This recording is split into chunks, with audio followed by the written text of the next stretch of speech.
ஆறாம் வகுப்பு 3ஆம் பருவம் சமச்சீர்தன்மையில் எடுத்துக்காட்டு 4.13 தான் பார்க்க போகிறோம். இதுக்கு முன்னாடி எடுத்துக்காட்டு 4.12 வீடியோ போட்டிருக்கோம். அதோட லிங்க் டிஸ்கிரிப்ஷனில் இருக்குது. பார்க்காதவங்க போய் பார்த்துட்டாங்க. இப்போ வாங்க கணக்கு பார்க்கலாம். எடுத்துக்காட்டு 4.13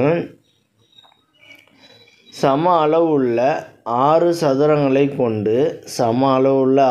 சதுரங்களை கொண்டு குறைந்தது ஒரு பக்கத்தை மற்றொரு சதுரத்தின் பக்கத்துடன் சரியாக பொருந்துமாறும் மற்றும் சுழல் சமச்சீர் தன்மையை உள்ளவாறும் பொருத்துக.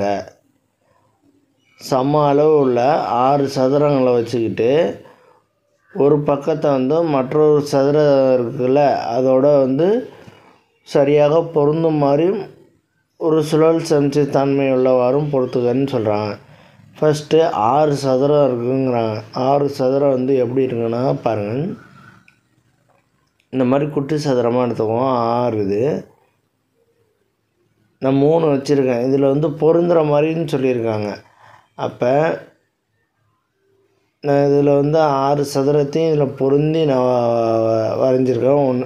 பாருங்கள், இது 6 சதுரம், அது பொருந்துகிற மாதிரி வரைஞ்சாச்சு. ஓகேவா? இது ஒரு மெத்தடு. அடுத்து இன்னொன்று பாருங்கள்.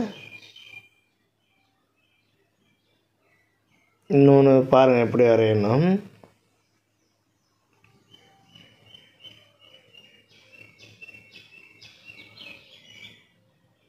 சாரி, இதில் வரைய முடியாது. நான் இதில் இன்னொரு படம் வரைஞ்சி காட்டுறேன். ஃபஸ்ட்டு இது மாதிரி வரைஞ்சிக்கோங்க. இதில் 3 சதுரத்தை போட்டுருங்க. அடுத்து இதோட ஜாயின் பண்ணி ஒரு 3 சதுரம் வரைங்க. ஓகேவா? இப்போ வந்துருச்சா? அதோட பொருந்துகிற மாதிரி இருக்கா 6 சதுரம்? ஓகே. அடுத்து இன்னொன்று பாருங்கள். ஃபஸ்ட்டு இதில் 4 சதுரம் வரைஞ்சிக்கோங்க. இந்த இதில் 4 வரைஞ்சிக்கோங்க. 4 சதுரம் வரைஞ்சதுக்கப்புறம் மேலே ஒரு சதுரம் போட்டுக்கோங்க. இங்கே ஒரு சதுரம் போடுங்க.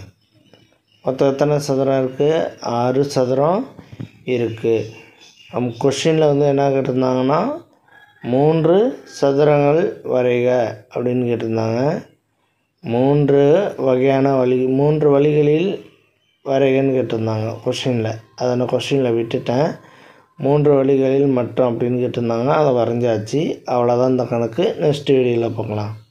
இந்த வீடியோ பிடிச்சிருந்தா லைக் பண்ணுங்கள், கமெண்ட் பண்ணுங்கள், ஷேர் பண்ணுங்கள், சப்ஸ்கிரைப் பண்ணுங்கள். அந்த பெல் பட்டன்